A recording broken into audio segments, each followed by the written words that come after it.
So finally SSC result দিয়েই দিল। So first of all SSC 26 ব্যাচের যারা আসো সবাইকে অনেক অনেক কংগ্রাচুলেশনস। সো রেজাল্ট যেটাই হোক আই ডোন্ট কেয়ার, বিকজ আমি জানি যে তোমরা সবাই নিজেদের পক্ষ থেকে যতটুকু পসিবল ছিল সেটা সর্বোচ্চটা দিয়েই চেষ্টা করছো।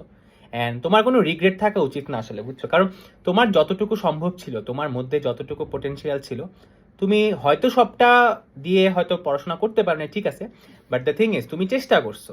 তুমি কিন্তু অনেক চেষ্টা করছো, পরীক্ষার সময়টা থেকে শুরু করে পরীক্ষার আগের 2-3 মাস থেকে স্টার্ট করে, মানে পুরোটা টাইমে তোমার মধ্যে ওই চেষ্টাটা ছিল। সো একটা মোমেন্ট নাও, একটু মাথাটা ঠান্ডা করো, রেজাল্ট যা হয়েছে হয়েছে, বাট তোমার নিজের উপর একটু প্রাউড থাকা উচিত আসলে। বিকজ তুমি হয়তো যে রেজাল্টটা করছো, তোমার হয়তো এর থেকে ভালো রেজাল্ট ইচ্ছা ছিল, হইতেই পারে অনেকের হয়তো এই চিন্তাটা থাকতে পারে যে আচ্ছা আমি মনে হয় আরেকটু ভালো রেজাল্ট করতে পারতাম। বাট চিন্তা করো, তুমি যদি যে চেষ্টাটুকু লাস্ট কয়েকদিন করছো ওটা না করলে কিন্তু এর চাইতে অনেক খারাপ রেজাল্টও হতে পারতো, তাই না? তো তুমি তোমার পক্ষ থেকে যতটুকু পসিবল হয়েছে চেষ্টা করছো। এখন তোমাদের জন্য একটাই উপদেশ সামনে, যে সামনে কিন্তু এই জিনিসটাই ধরে রাখতে হবে।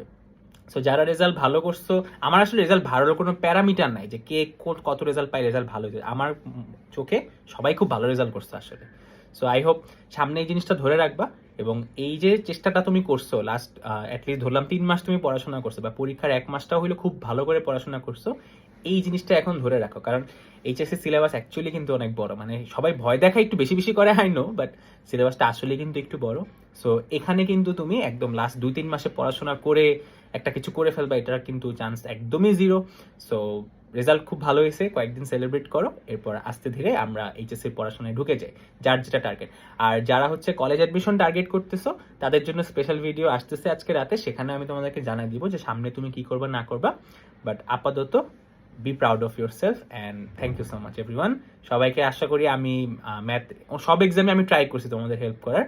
সো সবাই একটু এনজয় করি এই মোমেন্টটা, আজকের দিনটা আসলে এনজয় করার জন্য। আসসালামু আলাইকুম।